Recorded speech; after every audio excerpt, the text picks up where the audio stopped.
Pernahkah kamu merasa diawasi dari luar jendela saat malam turun, atau mendengar langkah kaki padahal kamu sendirian di rumah? Di desa-desa tua di Indonesia, orang percaya bahwa kuntilanak tak selalu muncul dengan teriakan. Kadang ia hanya berdiri, diam, menunggu. Di luar sana, 3 kisah ini akan membuatmu berpikir 2 kali sebelum menoleh ke jendela malam ini. Malam itu sunyi, hanya suara detak jam tua di ruang tamu yang terdengar, seolah ikut menghitung setiap detik kesendirian yang menyelimuti rumah kecil di pinggiran kota Yogyakarta. Dina, seorang ibu muda berusia 27 tahun, baru saja menidurkan bayinya setelah suaminya berangkat kerja malam. Rumah yang biasanya terasa hangat, malam itu terasa lebih dingin dari biasanya. Angin tak berhembus, namun bulu kuduknya meremang, seolah ada sesuatu yang mengintai. Saat ia melangkah pelan menuju dapur untuk mengambil air, terdengar ketukan pelan di pintu depan. Sekali, 2 kali, 3 kali. Ketukan itu teratur, lembut, tapi tidak wajar. Ia berhenti sejenak, menahan napas, lalu mengintip dari sela tirai jendela, namun tak ada siapapun di teras. Hanya kegelapan pekat dan deretan pot bunga yang bergoyang ringan meski udara begitu tenang. Jantungnya mulai berdegup lebih cepat. Ia mencoba menenangkan diri, berpikir mungkin hanya suara hewan malam. Tapi ketika ia kembali ke ruang tengah, ketukan itu terdengar lagi. Kali ini bukan dari pintu depan, melainkan dari jendela samping, tepat di belakang tirai yang setengah terbuka. Tirai itu kembali bergoyang malam berikutnya, meski tak ada angin sedikit pun yang terasa. Dina mematikan televisi dan berdiri di tengah ruang tamu, membiarkan kesunyian meresap. Matanya terpaku pada jendela. Kali ini, ia memperhatikan sesuatu yang berbeda. Gerakannya tidak seperti sebelumnya. Tirai tidak hanya bergoyang, tapi seperti ditarik sedikit dari bawah, seolah ada tangan kecil yang menyentuhnya dari luar. Dina menahan napas, keringat dingin membasahi tengkuknya. Ia berjalan perlahan mendekat, dan saat hanya berjarak 1 langkah dari jendela, tirai itu berhenti, diam. Namun dari sela kecil kain, terlihat bayangan gelap tegak berdiri di sisi luar kaca. Bayangan yang tidak pernah bergerak, hanya berdiri menatap ke dalam. Dina mundur perlahan, gemetar, dan mendengar napasnya sendiri terengah. Ia menutup tirai sepenuhnya dan berlari ke kamar, memeluk bayinya yang kini mulai bergerak resah dalam tidurnya. Malam itu terasa jauh lebih panjang dari biasanya. Pagi harinya dengan wajah pucat dan mata lelah, Dina mengetuk rumah Bu Lastri, tetangga tuanya yang dikenal sebagai orang pintar di kampung itu. Setelah mendengar cerita Dina, Bu Lastri hanya diam sejenak, lalu memandang tajam ke arah rumah Dina dari kejauhan. Rumah itu, katanya pelan, pernah dihuni seorang wanita hamil yang jatuh dari tangga malam hari. Suaminya pergi bekerja, sama seperti suamimu sekarang, tapi dia tidak sempat diselamatkan. Wajah Dina langsung memucat. Bu Lastri melanjutkan bahwa beberapa tahun lalu, keluarga yang sempat menempati rumah itu pindah mendadak karena sering mendengar tangisan dari luar jendela kamar anak mereka. Dan selalu ada bau bunga cempaka putih yang tiba-tiba muncul tanpa sebab, tambahnya lirih. Dina mulai gemetar.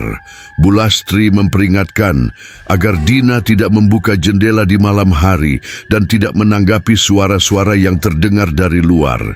Kalau dia mengetuk, jangan jawab. Kalau dia tertawa, jangan cari. Tapi kalau dia diam, kamu harus hati-hati. Malam ketiga, tepat pukul 2 pagi, suara itu kembali. Tapi kali ini, bukan ketukan. Dina yang terjaga karena bayinya tiba-tiba menangis, mendengar suara cekikikan. Tawa pelan dan halus, seperti suara perempuan muda. Tawa itu datang dari arah jendela kamar bayinya, yang selalu ditutup rapat. Suaranya seolah sedang bermain-main, seolah memanggil seseorang keluar untuk ikut tertawa bersamanya. Dina memeluk bayinya erat, napasnya memburu dan jantungnya berdetak liar. Ia menatap ke arah jendela, takut namun penasaran. Tak ada bayangan, tak ada cahaya, hanya suara itu lembut dan mengerikan. Ia perlahan mengambil ponsel dari meja kecil di samping ranjang. Dengan tangan gemetar, ia membuka kamera dan mengarahkannya ke jendela. Tak terlihat apa-apa dalam kegelapan, namun saat suara tawa itu berhenti mendadak, udara kamar menjadi berat, seolah sesuatu berdiri di luar, menahan napas, menunggu. Dina memutar ulang rekaman itu dan matanya membelalak. Sesosok perempuan dengan rambut panjang berdiri di luar jendela, menatap langsung ke dalam. Wajahnya samar, tapi matanya tampak jelas, merah dan tidak berkedip. Keesokan paginya Dina tidak menunggu lama. Ia pergi ke rumah Bu Lastri dengan ponsel di tangan. Saat video itu diputar, Bu Lastri menatap layar tanpa berkata sepatah kata pun. Setelah video selesai, ia menarik napas dalam dan berkata pelan, "Itu bukan bayangan biasa, dia sudah tahu kamu melihatnya." Dengan cepat Bu Lastri mengambil tali merah dan mengikatkannya ke pergelangan tangan Dina, lalu memberikan segenggam bunga cempaka putih. "Kita harus mengusirnya sebelum dia masuk," katanya. Malam itu, mereka melakukan ritual kecil di depan rumah. Air bunga di mangkuk tembaga, dupa yang dibakar, dan doa-doa yang dibisikkan perlahan. Ketika asap dupa mengepul ke langit, angin dingin berhembus tiba-tiba, membuat dedaunan berdesir meski langit tetap cerah. Saat bunga cempaka diletakkan di tengah ritual, bunga itu layu dalam hitungan detik. Bayi Dina menangis keras, dan dari luar terdengar suara lirih menyanyikan lagu Nina Bobo, pelan seperti dinyanyikan oleh seseorang yang sudah lama mati, tapi belum benar-benar pergi. Setelah ritual itu selesai, malam terasa lebih sunyi dari biasanya. Dina menyusui bayinya dengan tenang, berharap semuanya telah berakhir. Namun sekitar pukul 3 dini hari, suara ketukan terdengar lagi, tapi kali ini bukan dari jendela atau pintu depan. Ketukan itu berasal dari dinding kayu belakang rumah. Tempat tidak ada jendela, hanya papan tua yang sudah mulai lapuk. Suaranya lambat, satu ketukan setiap beberapa detik, seperti irama yang disengaja. Dina meneguk ludah, menahan bayinya erat. Napasnya tercekat ketika ia menyadari bahwa setiap ketukan di dinding diikuti oleh tangisan pelan dari bayinya, seperti respon. Ia mencoba menyanyikan lagu Nina Bobo pelan, tapi suara itu, suara perempuan dari luar sana, ikut menyanyikan lagu yang sama, dengan nada lebih pelan, lebih menyeramkan, dan lebih dekat. Lagu itu bukan untuk menenangkan, melainkan untuk memanggil. Panggilan dari luar untuk seseorang di dalam. Ketika pagi datang, Dina menemukan bunga cempaka yang ditaruh semalam di ambang jendela telah menghitam dan membusuk, padahal malam sebelumnya masih segar. Ia pun menemui Bu Lastri kembali. Perempuan tua itu menatap bunga itu lalu berkata, dia tidak suka ditolak. Semakin kita menolaknya, semakin dia mendekat. Saran Bu Lastri adalah untuk menabur garam di setiap sudut rumah dan menyalakan dupa selama 3 malam berturut-turut. Namun di malam kedua, saat ritual itu dilakukan, asap dupa tiba-tiba berubah arah, bergerak melawan angin menuju jendela kamar bayi. Dina merasa seolah ada yang memperhatikan dari luar, dan saat ia menoleh, sepasang mata merah bersinar samar terlihat di balik tirai. Tidak bergerak, tidak berkedip, hanya menatap. Bayinya terbangun tiba-tiba dan menangis dengan suara melengking, seolah kesakitan. Dina memeluknya erat, merasakan tubuh kecil itu gemetar. Ia tahu entitas itu belum pergi, justru semakin dekat. Malam berikutnya, suasana rumah semakin berat. Udara dingin seperti merayap di lantai, membekukan setiap langkah. Dina duduk di ruang tamu dengan lilin menyala di setiap sudut, berusaha menjaga cahaya tetap hidup. Namun tepat pukul 2.30, semua lilin padam bersamaan, seolah ada sesuatu yang meniupnya dari dalam. Ruangan menjadi gelap total.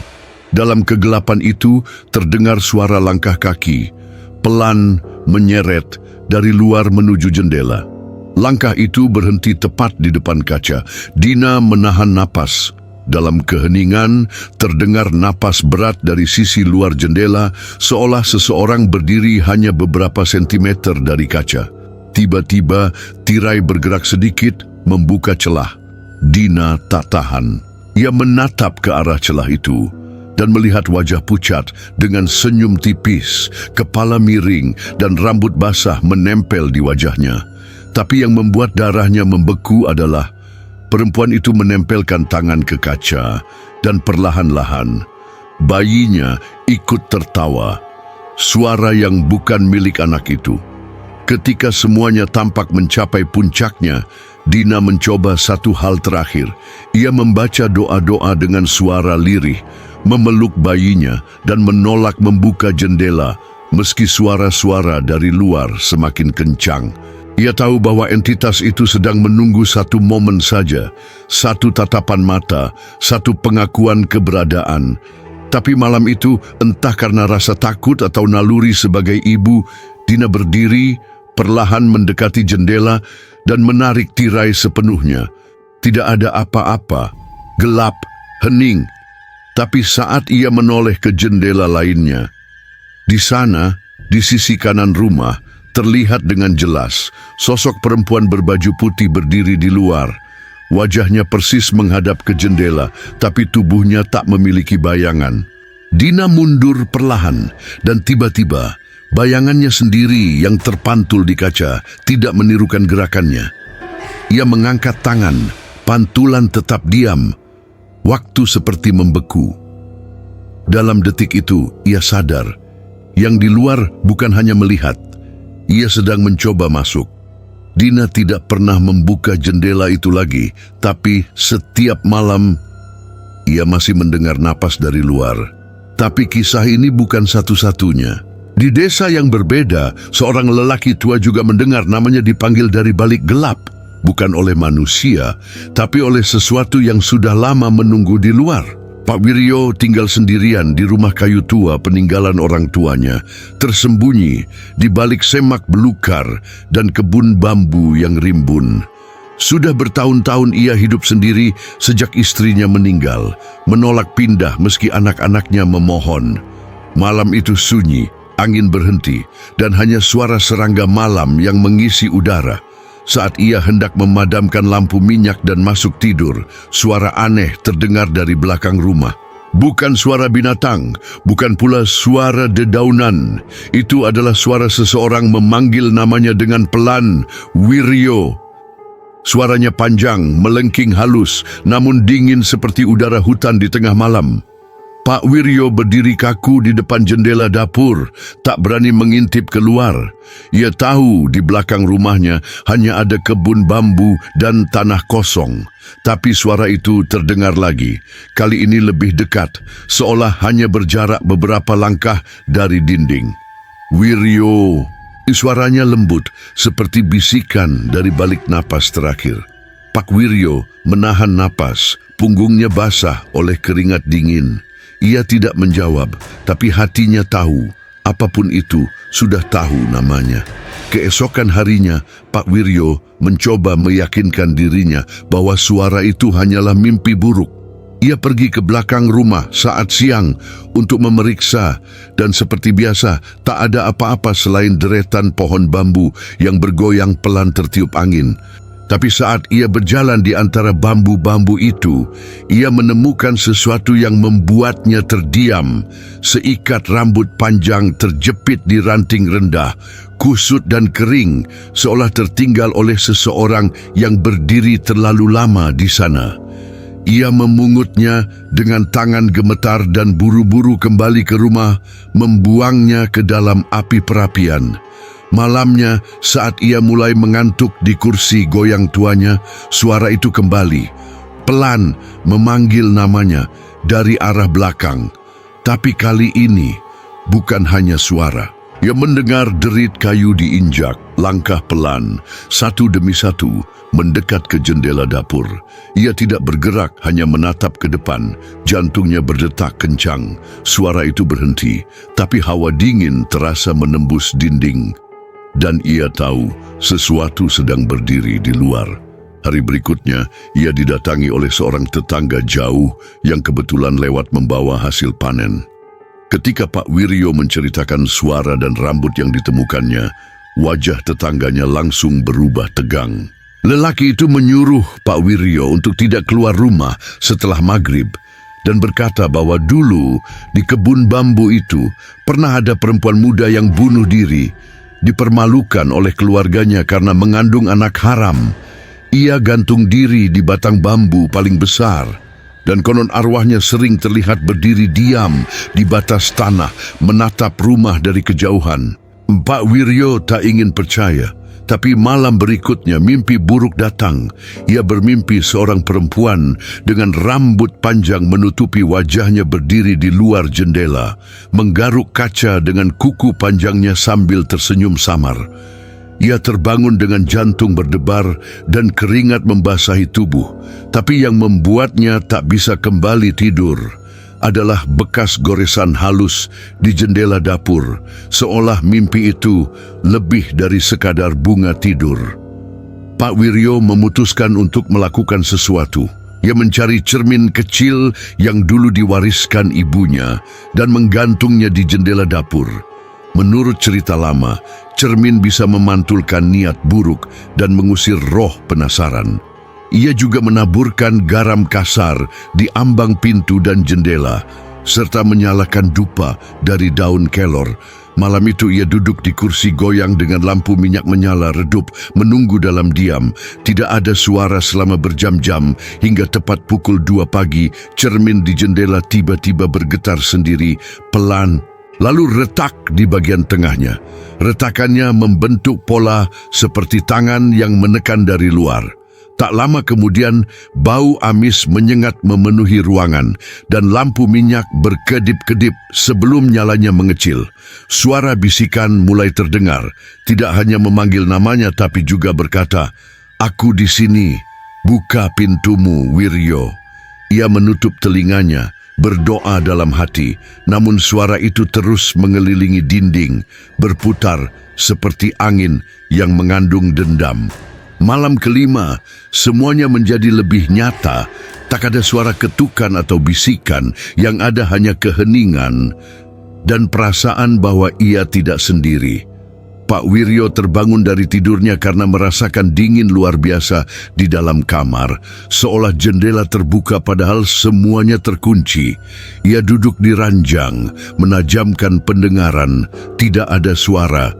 Tapi ketika ia menoleh ke arah pintu kamarnya yang sedikit terbuka, ia melihat bayangan putih berdiri di ruang tengah, diam, tidak bergerak. Ia menggosok matanya, berharap itu hanya halusinasi. Namun, saat bayangan itu perlahan menoleh, tampak wajah pucat dengan senyum dingin, mata hitam tanpa kilau, dan rambut panjang menempel di dinding seperti akar yang menjalar.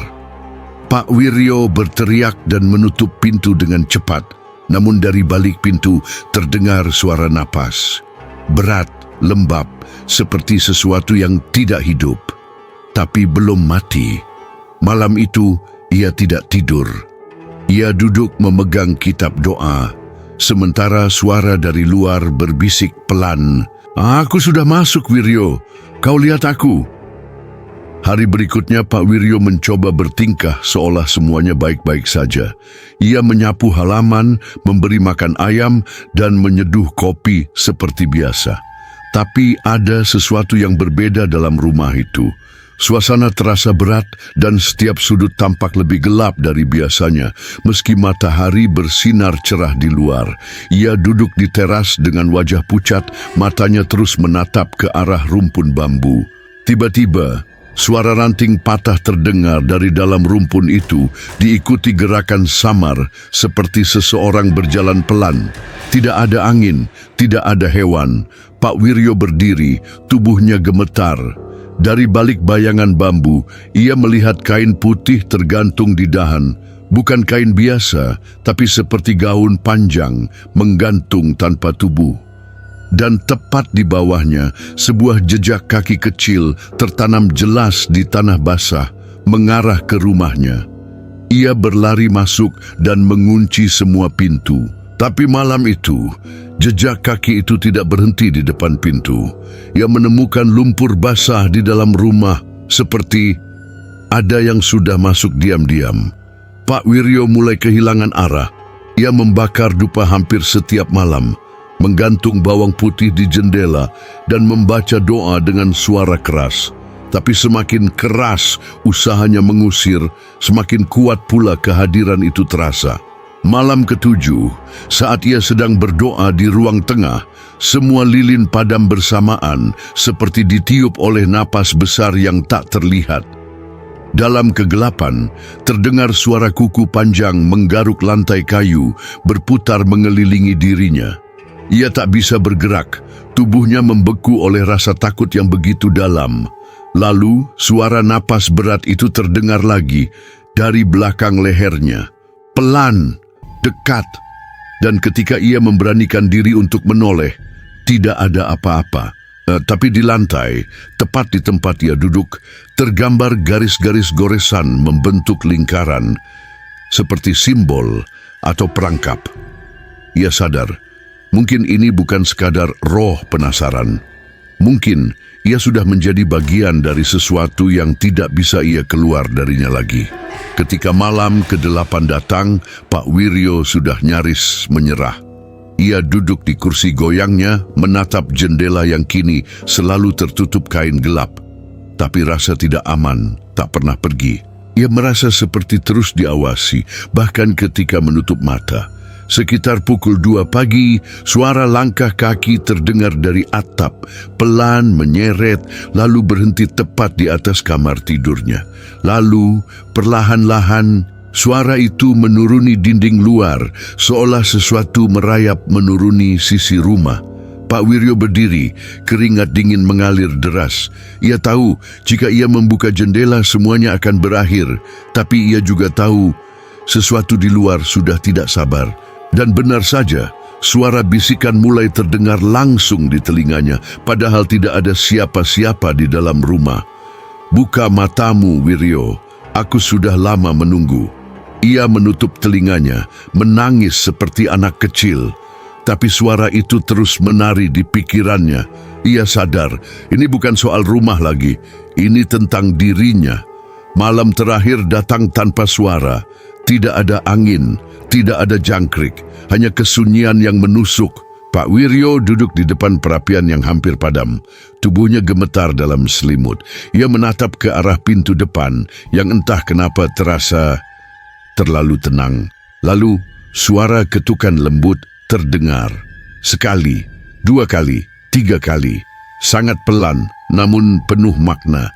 Ia tidak bergerak. Tapi pintu itu perlahan bergetar, seperti ada sesuatu yang menekan dari luar. Dengan sisa keberanian, ia berdiri, melangkah pelan, lalu bersandar pada dinding. Dan saat ia mengintip dari lubang kecil di pintu, ia melihat wajah pucat perempuan muda, rambutnya panjang, menjuntai basah, matanya kosong. Tapi yang paling mengerikan, wajah itu tersenyum dan bibirnya bergerak tanpa suara. "Aku masuk, Wiryo." Ia menutup matanya. Tapi saat membukanya kembali, perempuan itu sudah tidak ada di luar. Ia berbalik. Dan wajah itu kini berada di dalam rumah, hanya beberapa langkah darinya. Sejak malam itu, tak ada yang melihat Pak Wiryo lagi. Rumahnya tetap berdiri, tapi selalu dingin meski matahari bersinar. Dan jauh dari desa itu, di sebuah asrama tua di Magelang, seorang gadis membuka jendela karena panas dan memulai mimpi buruk yang tak pernah bisa ditutup kembali. Asrama itu tampak megah dari luar, bangunan kolonial peninggalan Belanda yang berdiri di atas bukit kecil di pinggiran Magelang. Tapi di dalamnya, dindingnya menyimpan cerita-cerita yang tidak pernah diceritakan dengan suara keras. Laila, siswi kelas 2 SMA, Baru pindah ke sana setelah orang tuanya dipindah tugaskan ke luar kota. Ia mendapat kamar di lantai 2 yang menghadap langsung ke lapangan kecil dan hutan bambu di belakang asrama. Hari pertama berjalan tenang, namun teman sekamarnya Rani berbisik sesuatu malam itu sebelum tidur. Jangan buka jendela malam-malam, terutama kalau kamu dengar suara. Laila hanya tertawa kecil, mengira itu lelucon khas anak baru. Tapi malam itu panas sekali, kipas angin rusak dan udara terasa menyesakkan. Tak tahan lagi, ia bangun pelan, berjalan ke jendela dan membukanya perlahan. Angin malam menyentuh wajahnya, menenangkan. Tapi saat ia menatap keluar, ada seseorang berdiri di lapangan, diam tak bergerak, menghadap langsung ke jendelanya. Dalam remang cahaya bulan, Laila hanya bisa melihat sosok putih tinggi dengan rambut panjang. Sosok itu seperti sudah menunggu. Laila mencoba mengabaikannya. Ia menutup jendela dan kembali ke tempat tidur, memejamkan mata sambil meyakinkan diri bahwa itu hanya bayangan pohon atau seseorang dari asrama lain. Tapi ketika ia bangun pagi harinya, Rani menatapnya dengan ekspresi pucat. "Kamu buka jendela ya?" tanyanya tanpa basa-basi. Laila mengangguk pelan, merasa sedikit bersalah. Rani lalu bercerita bahwa bertahun-tahun lalu seorang siswi pernah melompat dari jendela kamar itu setelah berminggu-minggu mengeluh melihat perempuan berdiri di luar setiap malam. Sejak itu, tidak ada yang berani tidur dekat jendela. "Kalau kamu sudah lihat dia sekali, dia akan datang lagi," bisik Rani sambil melirik ke arah kaca.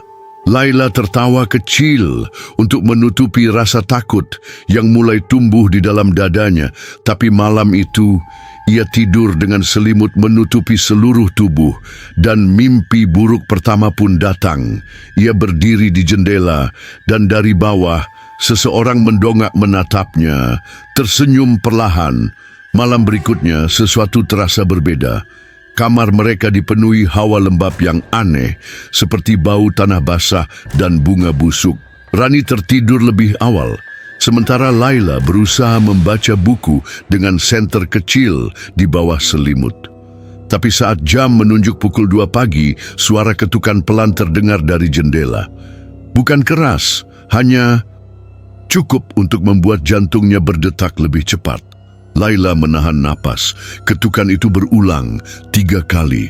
Lalu hening. Ia mencoba mengabaikannya, namun tiba-tiba ponselnya menyala sendiri di atas meja dan layar menampilkan kamera depan. Ia tak menyentuh apapun. Dalam pantulan kamera, terlihat bayangan samar berdiri di balik jendela, meski Gordon tertutup rapat. Bayangan itu hanya diam, tak ada suara, tapi terasa sangat dekat. Laila melempar ponselnya, membangunkan Rani dengan panik.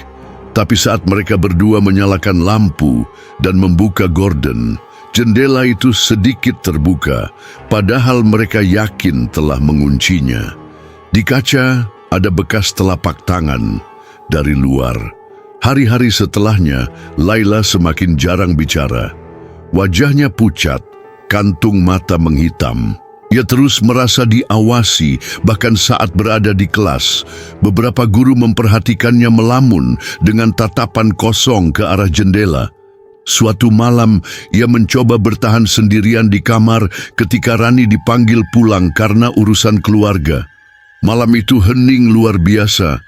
Tak ada angin, tak ada suara jangkrik, seolah dunia berhenti.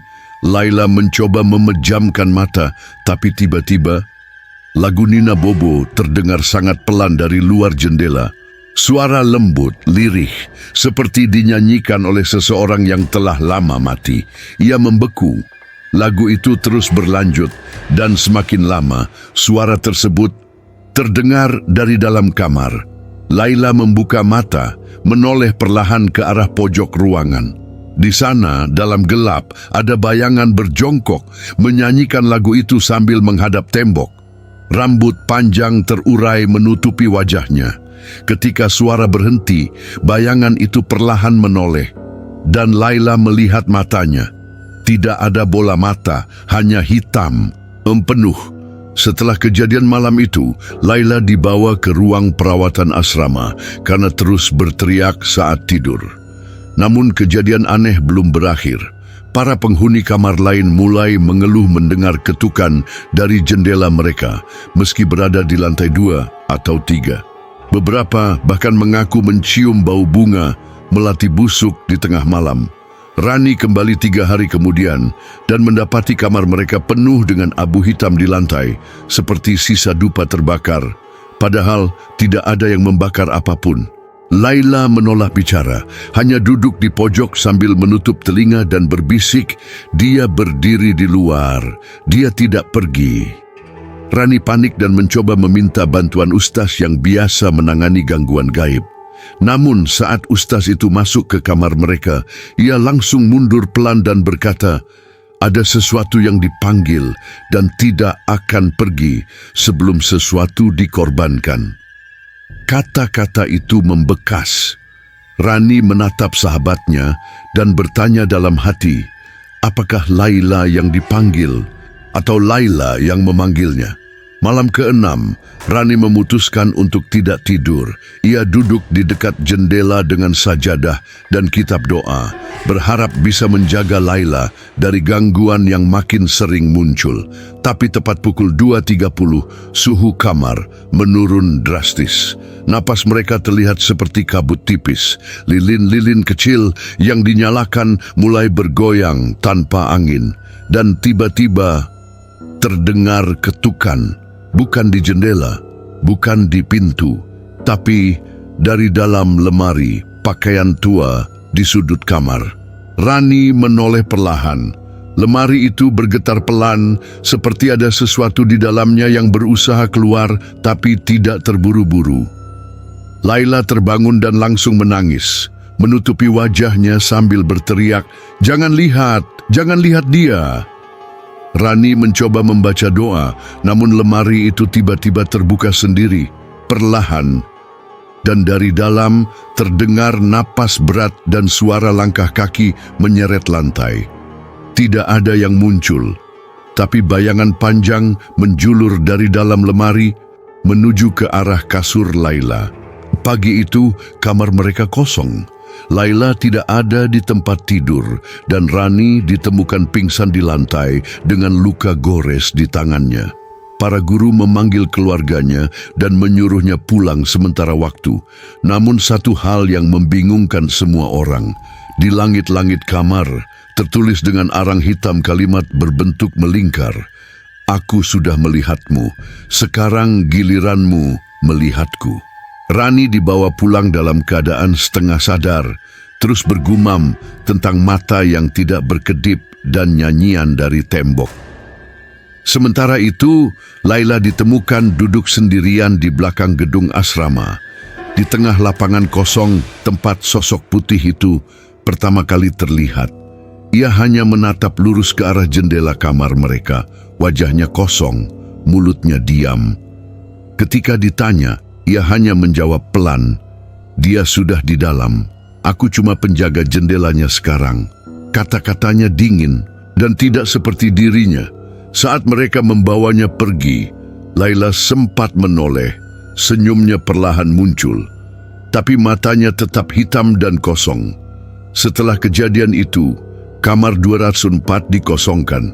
Tidak ada siswa lain yang mau menempatinya. Tapi malam-malam selanjutnya tetap dihantui oleh bayangan di luar jendela. Beberapa siswi mengaku melihat seseorang berdiri di tengah lapangan saat mereka terbangun malam hari. Selalu pada waktu yang sama, selalu diam. Petugas kebersihan pun menolak membersihkan lantai 2 setelah pukul 9 malam. Mereka sering menemukan jendela kamar 204 terbuka sendiri, padahal telah dipaku dari luar. Dan selalu ada satu bunga melati basah di lantai dekat ranjang bekas Laila. Guru-guru mulai memasang cermin besar di koridor, berharap memantulkan energi buruk. Tapi cermin itu retak di hari pertama. Pola retaknya membentuk garis menyerupai senyum panjang. Dalam catatan sekolah, kamar itu akhirnya ditutup permanen. Tapi suara langkah kaki dan ketukan lembut dari jendela masih terdengar, terutama pada malam dengan bulan purnama ketika angin berhenti dan udara menjadi terlalu hening. Rani tidak pernah kembali ke asrama. Ia tinggal bersama bibinya di kota lain dan menjalani terapi intensif. Namun bahkan di tempat baru, mimpinya tetap sama. Dalam setiap tidur, ia berdiri di kamar lama mereka, di depan jendela yang perlahan terbuka.